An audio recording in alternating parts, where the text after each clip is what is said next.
반갑습니다. 예, 오종혁 국어선생님입니다. 자, 오늘은 5단원입니다. 5단원. 세상과 만나는 독서인데요. 예, 과연 이 독서가 과연 세상과 만난다. 이 제목에 좀 주목을 해보시기 바랍니다. 독서를 통해서 세상을 경험한다는 얘기가 되겠죠. 그래서 익숙한 일상 속에서 우리는 가끔 여행을 떠나는 꿈을 꿉니다. 근데 이 낯선 곳에서 새로운 경험을 꿈꾼다면 지금 당장 독서를 통해서 실천해 볼 수가 있습니다. 그러니까 결국 뭡니까? 독서를 통해서 간접 체험을 한다는 얘기예요. 그리고 다양한 사회 문화를 배경으로 생성된 다양한 지역의 글을 읽으면서 어떻습니까? 우리는 다른 사회 문화 속으로 여행을 떠날 수 있는 거죠. 그래서 이 단원에서는요, 사회와 문화 분야의 글을 읽으면서 다양한 이 사회 문화적 인식을 비판적으로 이해해야 됩니다. 그래서 사회 문화 분야의 글 읽기고요. 다양한 지역의 글을 읽으면서 글에 반영된 그 지역의 사회 문화적 특성을 파악할 수 있죠. 그러니까 다양한 지역의 글 읽기가 되는 겁니다. 우리는 이러한 독서 활동을 하면서 공동체의 가치라든가 공동체 구성원의 다양성을 존중해야 함을 알고 공동체 대인관계 역량을 키워나갈 수가 있습니다. 그래서 필요한 자료나 정보를 수집 분석하고 이를 효과적으로 활용하는 문제를 해결하는 능력, 이게 바로 자료 정보 활용 능력이거든요. 이러한 이 역량들을 정확하게 기억해 주셔야 합니다. 자료 정보 활용 역량, 공동체 대인 관계 역량, 그리고 다양한 지역의 글 읽기, 사회문화 분야의 글 읽기, 이렇게 두 가지씩 정리를 해 주셔야 됩니다. 자, 첫 번째로 이제 우리 글에 나온 건요, 사회 분야의 글 읽기입니다. 여러분 그 시험범위에 들어가는 부분이 여기까지인데요. 그래서 꼭 확인하셔야 됩니다. 사회 분야의 글을 읽으면서 제재에 담긴 사회 문화, 사회적 현상을 특성을 이해해야 되고요. 역사적 인물의 사회 문화적 맥락 등을 비판적으로 이해해야 됩니다. 아셨죠? 네, 비판적인 이해. 또 사회 분야의 글이라는 것은요, 인간 사회에 일어나는 다양한 사회 현상을 다루는 겁니다. 그래서 사회 분야의 글의 개념이 나온 거예요. 따라서 어떻게 돼요? 인과지, 인과. 사회 분야의 글은 주로 정치, 경제, 언론, 법률, 교육 등 인간의 사회적 행위에 대한 분석을 하는 겁니다. 분석이라는 것은 어떤 복잡한 현상을 다양한 각도로 풀어가지고요, 논리적으로 해명하는 겁니다. 그러니까 복잡한 현상이지 않습니까? 이 복잡한 거를 다양한 입체적인 각도로 풀어서 논리적으로 해명하는 게 분석이에요. 중요한 단어예요. 그래서 해석이나 분해란 말로 바꿀 수가 있고요. 반대말은 종합과 합성이 있을 수가 있죠. 그렇죠? 그럼 설명 방식 중에 분석이 있지 않습니까? 예. 사회 분야의 글의 특징을 지금 이야기합니다. 그러니까 개념과 특징이 나왔다. 이렇게 정리를 하시고요. 사회 분야의 글을 읽기 위해서는 어때요? 글의 목적을 고려해야 됩니다. 그래서 글쓴이의 관점을 비판적으로 이해해야 되고요. 그래서 사회 분야의 글을 읽는 방법 첫 번째가 제시됐고요. 그리고 글에서 규명한, 이 규명이라는 것은 어떤 진상, 사실, 원인 이런 걸 따지고 밝힌 겁니다. 사회 현상의 법칙을 현실에 적용해 보고 제재에 담긴 사회적 현상의 특성을 도식화하는 거예요. 도식화라는 건요, 사물의 구조나 관계 있죠? 이런 따위를 일정한 그림이나 양식으로 나타내는 겁니다. 보통 표나 그래프, 그림 이런 게 있어요. 이런 게 이제 효과적이죠. 그래서 사회 분야의 글 읽는 방법 두 번째입니다. 도식화, 목적, 비판적, 도식화 이렇게 꼭 기억하셔야 됩니다. 또한 글에 제시된 역사적 인물 나오죠. 사건을 파악할 때는 그와 관계 있는 사회문화적 맥락을, 줄거리나 맥락을, 문맥을 이용해야 됩니다. 그래서 세 번째 방법이 나온 겁니다. 사회 분야의 글 읽기 방법을 제시하는 거예요. 마지막 네 번째는요, 나아가서 이제 확장한다는 거죠. 확대해서 글에 제시된 사회 현상을 나의 생활에 어때요? 적용하는 겁니다. 적용. 그래서 그것이 바로 이제 의미가 있는 거죠. 응용, 그렇죠? 사회 분야의 글 읽는 방법 네 번째가 나온 겁니다. 아셨죠? 네, 이렇게 해서 아주 그 사회 분야의 글 읽기에 대한 전반적인 이야기를 해줬어요. 이렇게 공부를 하다 보니까요, 본문만 보는 것보다 이런 구체적인 배경, 단원의 길잡이라든가 이런 글의 전반적인 개략적인 설명을 굉장히 중요하다고 제가 지금 느끼고 있습니다. 제가 수업하다 보면요, 이런 부분들을 안 읽고 그냥 바로 본문으로 가는 경우가 있는데요. 이거 굉장히 중요합니다. 이거 지금 제가 지금 어떻습니까? 서울대, 연대, 고대 재시문 기반 면접을 하는 데 있어서요, 이게 굉장히 도움이 됩니다. 이 말들이. 그래서 구술 면접의 답변 요소를 진술할 때 그 방식하고 너무 흡사하거든요. 바로 이런 방식으로 이제 가르치는데 너무 똑같아요. 지금 보니까. 그렇죠? 그래서 글에 제시된 사회 현상을 나의 생활에 적용해서 생각해보는 게 의미 있다. 이게 굉장히 결정적인, 그렇죠? 우리 구술 면접 대답하기에 가장 키포인트가 여기거든요. 여기 답이 나와버렸네요. 그래서 제가 깜짝 놀랐습니다. 교과서에 다 있네요. 이렇게 보니까. 그러니까 교과서에서 나온다는 말이 거짓말은 아닌 것 같습니다. 시험이. 그렇죠? 자, 80일간의 세계 일주와 소비자 잉여라는 단어가 나왔는데요. 제목입니다. 그러니까 이건 소설이고, 이거는 또 이 사람의 그 제재인데 이것을 갖다 섞었어요. 그러니까 잉여라는 말이 이제 여기서 중요한데 쓰고 남은 나머지를 잉여라고 합니다. 여분이나 흑자라고 할 수가 있죠. 그래서 사회적 현상의 특성 이해를 비판적으로 읽기를 지금 적용한 겁니다. 그래서 비판적 읽기 중요하고요. 또 역사적 인물이 나오는데 그것을 사회문화적 맥락을 이해하는 것이 중요하다. 이렇게 두 가지 비판적 읽기, 사회문화적 맥락 이해 이렇게 기억을 꼭 해주시고요. 이 80일간의 세계 일주는 여러분도 잘 아시겠지만 1813년에 발표된 쥘 베른의 소설입니다. 그래서 소비자 잉여라는 경제 개념을 설명하려고 이걸 인용한 겁니다. 그래서 소설 속 인물의 소비 양상을 바탕으로 해서 소비자 잉여의 개념, 특징을 파악하는 겁니다. 그래서 이 소설의 이 내용을 인용했죠. 굉장히 중요합니다. 이 설명 방식으로 인용해서 소비자 잉여라는 경제 개념을 쉽게 설명하는 겁니다. 그래서 이걸 읽으면서 어때요? 소비자 잉여라는 경제 용어를 개념을 이해하고 특성을 쉽게 이해할 수가 있는 겁니다. 아셨죠? 그래서 사회적 현상의 특성이 효과적인 방법으로 전달되고 있는지 한번 우리 입장에서 비판적인 관점에서 판단해봐라 뭐 이런 얘기입니다. 그래서 박종호 전문연구원이라고 합니다. 우리 한국개발. 그래서 경제 지식을 대중과 나누기 위해서 글을 쓰고 강의하는 사람인데요. 자, 한번 재미있는 글이니까 한번 봅시다. 처음에는 이제 포그가 세계 일주를 떠나게 되는 계기가 됩니다. 80일간의 세계 일주 소설 내용이에요. 일주라는 것은 일정한 지역을 한 바퀴 돈다는 겁니다. 한 바퀴 또는 일순 라운드라고 하죠. 자, 포그가 세계 일주를 떠나게 된 계기입니다. 계기 첫 번째, 부유한. 자, 부유라는 것은 윤택하고 넉넉한, 아주 부유한. 반대는 빈곤한이죠. 괴짜가 있대요. 괴짜. 괴짜라는 건요, 이상야릇한 짓을 많이 하는 사람이에요. 특별한 사람, 괴물이라고도 하죠. 그렇죠? 이 신사, 우리 미스터라고 하지 않습니까? 젠틀맨, 그렇죠? 교양 있는 남자. 반대말은 숙녀죠. 그러니까 필리어스 포그의 이야기를 다룬 소설이라는 거죠. 소설이에요. 주인공 필리어스 포그입니다. 매일 똑같은 시간에 식사하고 30도의 물로만 면도를 한대요. 그러니까 결국 조금만 온도에서 못 미치면 바로 하인을 해고한다는 겁니다. 그러니까 해임, 해직, 파면, 면직, 모가지. 반대말은 임용, 채용. 그렇죠? 이런 단어. 물론 잘 알고 계시겠지만 이런 단어까지 풍부하게 아시면 훨씬 더 나중에 도움이 많이 됩니다, 여러분. 그래서 포그의 괴짜 같은 모습이 등장한 거고요. 이러한 거 만약에 소설에서, 그렇죠? 소설이니까 인물의 특성, 인물의 성격을 어떻게 한다? 간접 제시하는 거다. 그렇죠? 직접 제시가 아니라 간접 제시예요. 자, 두 번째 페이지 가볼까요? 그리고는 새로운 하인의 파스파투르를 고용합니다. 새로운 이제 인물이죠. 그래서 이제 고용한다는 것은 이제 돈을 주고 사람을 부린다는 얘기고요. 한 평소처럼 혁신 클럽을 향한다. 클럽을 가요. 그래서 포그는 우연히 세계 일주와 관련된 논쟁을 그 클럽에서 하게 된대요. 이 논쟁이라는 건 여러분 싸움, 말다툼, 논의, 쟁론, 논전, 갑론을박, 논박. 우리 어디서 배웠어요? 규중치루 쟁론기에서 배웠죠. 거기가 바로 논쟁입니다. 그러니까 이러한 단어들이 다 연결돼서 기억하시면 상당히 좋겠죠. 그렇죠? 휩쓸리고 휩쓸렸다. 그러니까 휘둘렸단 말이에요. 자신도 모르게 제멋대로 행동을 하게 되는 거예요. 그러니까 결국 80일 안에 세계 일주 할 수 있는지를 두고 2만 파운드, 지금 약 20억 원이라는 큰 돈이죠. 내기를 했다고 합니다. 그래서 소설 속에서 어때요? 포그가 세계 일주를 하게 된 계기가 나온 겁니다. 그래서 포그는 자신의 주장을 입증하기 위해서, 증명하기 위해서, 논증하기 위해서, 실증하기 위해서 어떻게 했어요? 바로 그날 저녁 고용한 지 반나절도 안 된 파스파투르 있지 않습니까? 반나절은 한나절의 반입니다. 그러니까 하루 일과의 4분의 1. 그죠? 굉장히 짧은 시간에 이 하인을 데리고 함께 런던에서 이제 출발하게 되는 겁니다. 굉장히 성격이 급한 것 같아요. 중간 일에 가면요, 우여곡절 끝에 결국 80일간의 세계 일주에 성공한 포그의 모습이 나옵니다. 포그의 세계 일주 경로를 보면요, 경로, 지나가는 길, 과정, 루트, 순서라고도 바꿀 수가 있어요. 세계 일주의 과정이 나옵니다. 그래서 포그는 런던을 떠났죠. 영국 런던을 떠나서 프랑스, 파리, 이집트 스웨즈, 예멘, 아덴, 인도의 뭄바이, 콜카타를 거쳐서 싱가포르와 홍콩, 상하이, 요코하마, 샌프란시스코와 오하마, 뉴욕, 리버풀. 굉장히 많은 도시를 지금 거치고 있습니다. 그래서 지나서, 자, 거치고 지나서, 자, 보세요. 런던을 떠나고 거치고 지나서 돌아오는 귀로. 그쵸? 80일간의 긴 여정. 그쵸? 여정. 우리 아시죠? 우리 기행문의 그 구성 요소죠. 과정, 노정, 도정, 코스, 여러, 여행길이라고 바꿀 수가 있어요. 이것을 계획합니다. 그렇죠? 그래서 포그의 세계 일주 경로를 갖다가 지금 제시한 겁니다. 경로예요.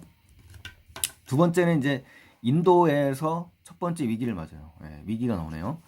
포그의 세계 일주는 순조롭게, 자, 순조롭게, 순탄하게, 무사하게, 원만하게 이런 거죠. 이제 반대는 어렵게죠. 그러니까 어렵게 진행됐다는 얘기입니다. 계획보다 이틀이나 빨리 인도 뭄바이, 유명한 도시입니다. 이 뭄바이는 인도 서쪽 연안 중앙부에 있는데요. 예, 굉장히 그 아름다운 항구 도시고요. 가장 세계에서 많은 양의 영화를 찍는 나라가 바로 인도주인데 그 바로 이 지역이 뭄바이입니다. 그래서 예, 가장 많은 영화를 찍는 나라 하면 인도입니다. 뭄바이예요, 뭄바이. 부자들이 많이 사는 곳입니다. 도착을 했습니다. 그래서 그러나 곧바로 첫 번째 위기가 닥칩니다. 위기라는 것은요, 위험한 고비나 시기인데 한자 알아두시기 바랍니다. 누란지세, 누란지위, 위난, 위기와 고난, 백적간두, 풍전등화, 사면초가, 진태유곡, 간두지세, 뭐 이러한 단어로 좀 연결해서 하시면 훨씬 더 어휘력을 신장시킬 수가 있는 거죠. 그렇죠? 예. 처한다. 그러니까 처한다는 것은 당면한다. 어떤 처지에 당면하게 되고 봉착하고 서게 되는 겁니다. 맞서게 되는 거죠. 위기에 맞는 거죠. 영국 신문에서는 인도 횡단철도가 완전히 개통됐다고 보도했는데 신문에서는 이제 언론에서는 이제 이렇게 보도했었는데 알고 보니까 실제로는 철길이 80km 구간에 없었다는 거예요. 그러니까 포그가 첫 번째 위기를 맞게 된 거죠. 그래서 처음부터 중간 여기까지는요. 이 소설 방식을 보면 이 문학 작품을 인용한 겁니다. 인용. 그렇죠? 독자의 흥미를 유발하고 있는 거죠. 그렇죠? 예, 현재까지. 자, 세 번째 대체 교통수단으로 코끼리를 빌립니다. 이 포그가. 자, 일정 그날 가야 할 길을 지키기 위해 대체네요. 대신한다, 교체한다, 대체한다. 이 대신할 교통수단을 찾던 포그와 하인이죠. 어떤 인도인에게 코끼리를 빌려 달라는 거죠. 교통수단이니까. 대체 교통수단이에요. 여정을 촉구 독구입니다. 독촉. 그죠? 하려고 하는 거죠. 그러나 코끼리 주인은요, 시간당 40파운드라는 금액을 제시해도 꼼짝도 안 해요. 그러니까 움직이지 않는다는 거죠. 이거 욕심 때문에 욕심. 그죠? 더 받으려는 욕심. 그러자 포그는 이제 1000파운드로 이제, 엄청나게 큰 돈을 주는데요. 그러면서 아예 숫제 완전히 그 코끼리를 사겠다고 제안합니다. 이게 대처 방안이죠. 포그의 대처 방안. 자, 포그 일행과 동행한 영국 준장이 있어요. 육군 준장. 크로마티 준장인데요. 프랜시스 크로마티 준장이라고 하는데 코끼리 주인이 값을 더 올리기 전에 빨리 신중히 고민하라고 충고하네요. 그러니까 조심스럽게 고민하라고 이야기를 하네요. 자, 세 번째 페이지 넘겨볼까요? 그래서 이제 여기까지는 이제 포그가 만난 코끼리 주인의 태도는 어떻게 변하죠? 처음에는 포그가 코끼리 빌리기에 시간당 40파운드 정도의 꿈쩍도 안 하다가 아예 점차 가격을 올리면서 아예 사겠다고 하자 코끼리 주인은 결국 2000파운드의 코끼리를 팔게 되는, 그렇죠? 아주 그 탐욕적인 성격이네요. 자, 결국 이제 2000파운드를 주고 코끼리를 삽니다. 이 포그가. 이것은 뭡니까? 계속 소설 원작을 지금 인용하는 부분이에요. 계속. 예. 자, 포그 씨가 돌아와 인도인을 찾았어요. 이제 코끼리 주인이죠. 탐욕이란 말이 나오는데, 그렇죠? 이 코끼리 주인의 그 인물의 성격이 직접 드러났어요. 욕심으로 반짝이는 그의 작은 두 눈을 보니 그에게 중요한 것은 가격인 것이 분명했다. 그러니까 결국 돈을 중시하는 거죠. 코끼리보다. 그래서 포그는 어떻습니까? 차츰 지금 시간이 지나면서 계속 점차 신압으로 가격을 올리다가 마침내 2000파운드까지 올라갔어요. 마치 경매하듯이. 평소에는 그렇게 불구스름하던 파스파르투의 얼굴이 하얗게 질린 겁니다. 왜요? 놀란 거예요. 너무 놀라. 그렇죠? 큰 돈을 지불하려는 이 포그의 모습을 보면서. 그래서 2000파운드의 인도인은 결국 오케이를 한 겁니다. 그래서 내 신발을 걸고 말하건대 이렇게 비싼 코끼리 고기는 없을 겁니다. 라고 이야기를 하네요. 자, 다섯 번째 문단 가겠습니다. 내기에서 이기기 위해 결국 돈을 아끼지 않은 거죠. 결국 포그가 왜 이러한 행동을 했냐. 이 경제학적인 측면도 같이 이제 결부를 시켜야 됩니다. 앞으로 계속. 내기에서 지지 않기 위해서. 내기에서 결국 승리하기 위해서. 그렇죠? 예. 포그는 자신에게 가장 중요한 것은 내기라는 거예요. 내기. 그렇죠? 20억이 담겨있죠. 20억. 승리하려면 어떻게 해요? 코끼리가 꼭 필요하기 때문에 그죠? 80일 안에 빨리 세계 일주를 해야 되기 때문에 시간이 돈인 거죠. 그래서 비싼 값을 주고 코끼리를 그냥 사버린 겁니다. 그래서 제 값의 20배를 주고서라도 코끼리를 반드시 살 것이라고 대답하는 거예요. 그러니까 결국은 어떠한 그 목표를 위해서 수단과 방법을 가리지 않는 이 포그의 모습을 알 수가 있습니다. 인도 밀림에서 아우다 부인을 구합니다. 이제 포그 일행이. 자, 포그 일행은 오랜 흥정, 거래와 매매라고 할 수 있는데요. 2,000파운드짜리 코끼리를 타고 인도의 밀림을 헤쳐나갑니다. 그러던 중 브라만교들에게 화형을 당할 위험에 처인 아우다 부인이 있습니다. 아우다 부인이 사티라는 풍습 때문에 죽은 남편과 같이 화장당할 뻔한 위험에 처한 여인을 만나게 돼요. 그래서 끊어진 철길 때문에 이미 많은 시간을 허비했잖아요. 낭비하고 소모하고 소비했음에도 불구하고 그녀를 구하게 됩니다. 그리고 아우다 부인은 자신의 목숨을 구해준 포그의 호의, 선의, 선심, 후의에 감동해서 같이 동행하기로 합니다. 참고로 이제 브라만교와 사티라는 그 개념을 정리하면요. 불교에 앞서 고대 인도에서의 경전이 이제 베다 신앙이라고 있습니다. 이게 발달한 종교가 있는데요. 이것이 바로 이제 우주의 근본 원리인 브라만과 개인의 본체인 아트만이 동일하다는 사상이 중심이 된 게 이제 브라만교입니다. 그리고 브라만교들이 주관하는 풍습이 이제 사티라는 건데요. 남편이 죽으면 아내를 같이 시체와 함께 불태우는, 마치 그 순장하듯이 이런 악습이 있었네요. 자, 7번째입니다. 여러 위기를 넘기며 2번 위기를 맞았죠. 80일간의 세계 일주에 성공한 포그입니다. 그래서 포그 일행은 인도를 떠난 이후에도 갖가지 난관, 여러 가지 그 고초를 겪게 됩니다. 장애, 권경, 애로, 역경, 고비, 고초. 여기에 이제 맞부딪히게 되죠. 홍콩에 이제 도착하는데 포그 일행은 일본 요코하마로 이동하여 태평양 횡단선을 탈 계획이었는데 배를 이제 놓치고 말았어요. 2번째 위기가 나옵니다. 포그의 위기. 그렇죠? 예. 그리고 포그는 하루에 100파운드를 주는 조건으로 수로 안내선. 자, 수로 안내선이라는 것은 100기를 이끌어주기 위해서 인도자가 타는 배입니다. 배 알았죠? 예, 이렇게. 자, 이렇게 위기가 이제 2번, 3번인데 이제 경우에 따라서 3번째도 될 수 있습니다. 이 횟수는 중요한 게 아니라 여러분이 확인하시면 되니까. 상하이로 향했고 가까스로 태평양을 건너는 데에 올라탔다. 이 대처 방안이 나온 거죠. 우여곡절 끝에 그 어떤 파란만장 이런 단어가 좋겠네요. 곡절, 다사다난. 그래서 복잡한 사정이나 변화 끝에 그렇죠? 미국에 도착했어요. 이 포그 일행이 미국에 왔어요. 대륙 횡단 열차를 탑니다. 대륙 횡단은 대륙을 횡단하는 철도고요. 특히 대서양에서 북아메리카 대륙을 횡단해서 태평양 연안 이른 철도를 이제 이렇게 이야기합니다. 그러던 중 인디언들의 습격을 받아요. 그래서 갈아타야 할 기차를 놓쳤어요. 환상할 기차를 놓쳐서 포그의 위기가 또 시작이 되네요. 그렇죠? 그래서 썰매를 빌리고 썰매에 돛을 달아 개조하여 달린 끝에 결국 다른 열차로 갈아타게 되는 거죠. 그렇죠? 이렇게 위기가 오면 바로바로 어때요? 해결책을 써서 바로바로 위기를 해결하면서 빠른 속도로 여행을 지금 하는 포그의 모습을 알 수가 있습니다, 여러분. 80일 안에 이제 돌아와야 되기 때문에 그것이 이제 내기잖아요. 하지만 그런 노력에도 불구하고 45분 차이로 대서양 횡단 기선, 선박이에요, 선박, 증기기관 놓치고 말았어요. 또 한 번 위기가 찾아왔네요. 그죠? 4번째, 포그는 항구 주변을 둘러보고 프랑스 모르도까지 가는 화물선 앙리에 타워를 발견하게 됩니다. 그래서 이 선장은 태워달라는 포그 일행의 요구를 계속 거절했지만 1인당 2,000파운드의 돈을 제시하자 결국 승낙해요. 그래서 결국 대처 방안 해결을 했죠. 자, 엄청난 돈을 지금 쓰고 있네요. 대서양 항해를 하던 도중 연료가 떨어졌어요. 그렇죠? 또 위기가 왔어요. 포그는 20년 된 5만 달러짜리 앙리 타워 이 배를 아예 6만 달러의 거금을 주고 사버려요. 그래서 그런 후에 배의 나무로 된 부분을 연료로 사용해서 항해를 마치게 됩니다. 그래서 대처 방안 5번째가 나왔고요. 이처럼 온갖 수단을 동원해서 영국에서 어떻게 해요? 도착을 했죠. 포그는 약속된 시간 안에 직전에 기적적으로 상식을 벗어난 아주 기이하고 놀랍게도 그렇죠? 혁신 클럽 홀에 도착을 하게 되는 겁니다. 승리하게 된 거죠. 그래서 포그의 위기와 대처 방안이 어떠냐? 위기는 인도 횡단 철도가 완전히 개통되지 않았죠. 근데 코끼리를 탔죠. 또 횡단선을 놓쳤죠. 그래서 수로 안내선을 탔죠. 열차를 놓쳤지만 썰매를 타면서 이제 개조해서 다른 열차를 갈아타고 또 기선을 놓쳤지만 화물선 빌려 타고 또 연료가 떨어졌지만 배 나무분을 연료로 쓴다. 이러한 것이 이 포그의 그 위기와 대처 방안들을 제가 정리를 해본 겁니다. 이렇게 해서 포그의 위기와 대처 방안을 구별을 해서 확인해 주시고요. 포그 일행이 세계 일주를 하면서 이용한 교통수단은 뭐죠? 열차, 코끼리, 배, 개조한 썰매들이 있습니다. 자, 이런 것들을 좀 기억해 주시면 좋겠네요.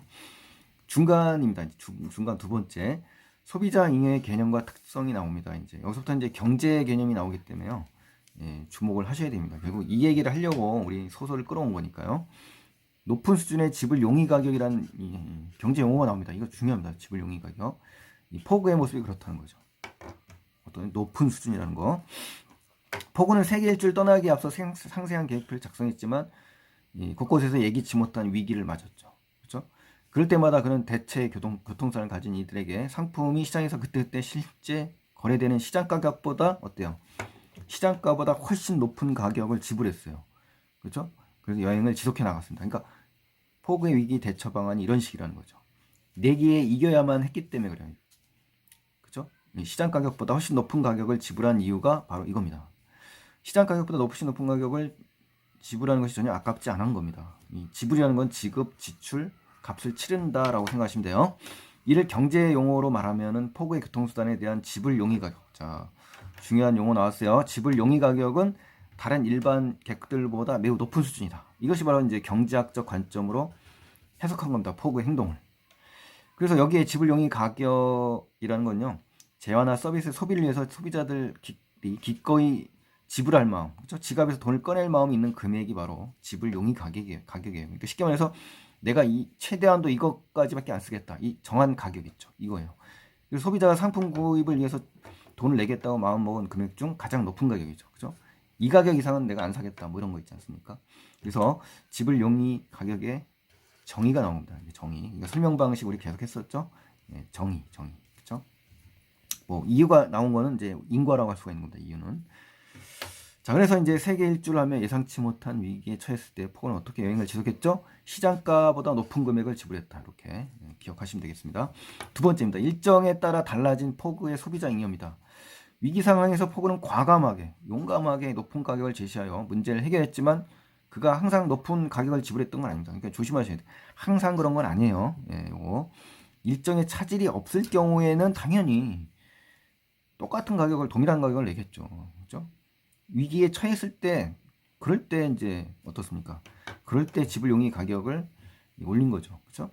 그래서 일정에 따라 달랐던 폭우의 교통수단 지불 비용이다. 그러니까 일정에 따라 고정적이다 그러면 안 됩니다. 달랐던 거예요. 조심하셔야 돼요. 이 독해할 때 선택지에서 헷갈릴 수가 있습니다. 정확히 안 하시면.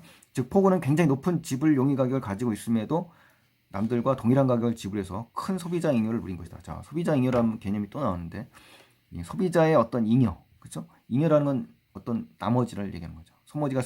소비자가 쓰고 난 나머지 돈이 남은 거잖아요. 남은 돈. 그러니까 일정이 차질이 없을 때는 큰 소비자 잉여를 누린 폭우의 모습이 나온 겁니다. 일정이 차질이 없을 때예요. 만약 일정에 차질이 있는 위기가 닥칠 때는 1번까지는 용어의 개념이 나왔죠. 그래서 내용의 이해를 돕고 있다라는 서술 방식 파악하셔야 됩니다. 자, 이제 5페이지로 넘어가겠습니다. 5페이지에 가시면 세 번째 문단인데요. 소비자마다 다르게 인식하는 우표의 가치와 지불 용의 가격이란 말이 나오는데 일반적으로 여러분 측에서 우표는 누구에나 같은 가격에 판매됩니다. 그렇죠? 동일한 시장가죠. 하지만 같은 우표 한 장이라도 소비자가 생각하는, 그렇죠? 똑같은 금액의 우표라 할지라도 소비자에 따라 지불 용의 가격은 천차만별입니다. 천차만별. 그러니까 어떤 의사, 의향, 의도, 생각 이게 이제 용이 있군, 용이. 값을 치를 만한 마음, 뜻 이런 거죠. 천차만별은 모두 차이가 있다는 거예요. 구별이 있고. 그러니까 천태만상, 이 단어 좋겠네요. 천태만상, 가지각색, 십인십색, 만별 이런 단어로 바꿀 수가 있거든요. 그러니까 각기 다양하다는 얘기예요. 그러니까 우표값 몇백 원을 악과하는 소비자가 있는가 하면 한 장의 우표에도 수백만 원 또는 수천만 원의 가치가 있다고 생각하는 이 우표 수집광도 있습니다. 그렇죠? 그러니까 소비자마다 다르게 인식하는 우표의 가치와 지불 용의 가격을 지금 제시한 겁니다. 그러니까 어떤 중고차도요, 막 30년, 50년 된 중고차 있지 않습니까? 포니 차라고 여러분 아시나 모르겠는데 이 차가 어때요? 어떤 사람에게는 뭐 폐차로 보이겠지만 영화가에서는 또 이 차가 필요하죠. 그래서 고가에 판매되는 걸 제가 봤거든요. 이런 걸 볼 때 우리 지불 용의 가격은 사람마다, 즉 소비자마다 다 다르다라는 걸 우리가 확인할 수가 있습니다, 여러분. 자, 네 번째입니다. 소비자 잉여의 개념인데요. 그래프를 이용합니다. 여러분 교과서에 그래프가 나와 있어요. 소비자 잉여라는 개념의 이해를 돕습니다. 이 그래프를 통해서. 자, 영국의 경제학자 이제 마셜이 있습니다. 마셜은 어떤 상품을 구매함으로써 이 소비자가 얻는 이익, 그죠? 소비자 잉여의 의미를 지금 제시한 겁니다. 어떤 상품 구매했는데 내가 이득을 얻었어. 이게 이제 잉여, 소비자의 잉여입니다. 잉여. 그 소비자 잉여는 소비자가 얻고 싶은 재화를 낮은 가격에 살 경우에, 그러니까 소비자 잉여가 발생하는 조건은 첫 번째 뭐예요? 낮은 가격에 사는 거죠. 그래 남는 돈이 있어야 되니까 실제 가격 구입과 최대한 지불할 수 있다고 생각하는 가격. 그러니까 실제 구입한 가격하고 내가 원래 지불하려고 했던 지불 용의 가격이 있죠. 그걸 빼버리면 되는 거죠. 그 차이에서 소비자가 얻는 이득을 바로 우리 소비자 잉여라고 하는 겁니다. 자, 수익, 이익, 소득이 바로 이득입니다. 지불 용의 가격에서 실제로 지불한 금액을 빼면 되는 거니까 소비자 잉여의 개념이 나온 겁니다.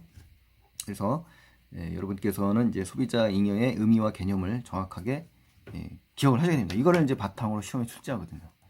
소비자 잉여의 개념을 정확히 모르면 안 됩니다. 변형해서 나와 이제 문제. 이 사례를 주고 얼마냐 이렇게 복잡하게 나오니까 정확하게 계산하셔야 됩니다. 그러니까 소비자 잉여의 개념 다시 해볼까요? 소비자가 최대한 지불할 수 있는 가격이에요. 거기서 지불 용의 가격에서 실제 판매되는 시장 가격이 있잖아. 그거 빼면 되는 거죠. 내가 100원에 살려고 했는데 50원에 샀어. 그럼 50원 남은 거예요. 그게 바로 소비자 잉여예요. 자, 공급자가 동일한 상품에 대해, 자, 공급자가 판매하는 사람이 동일한 상품에 대해서 소비자에 따라 가격을 다르게 받을 수 없을 때 소비자 잉여가 발생한다. 이거 아주 중요한 개념입니다, 여러분. 이거 시험 문제 꼭 나옵니다. 헷갈릴 확률이 많아요. 정확하게.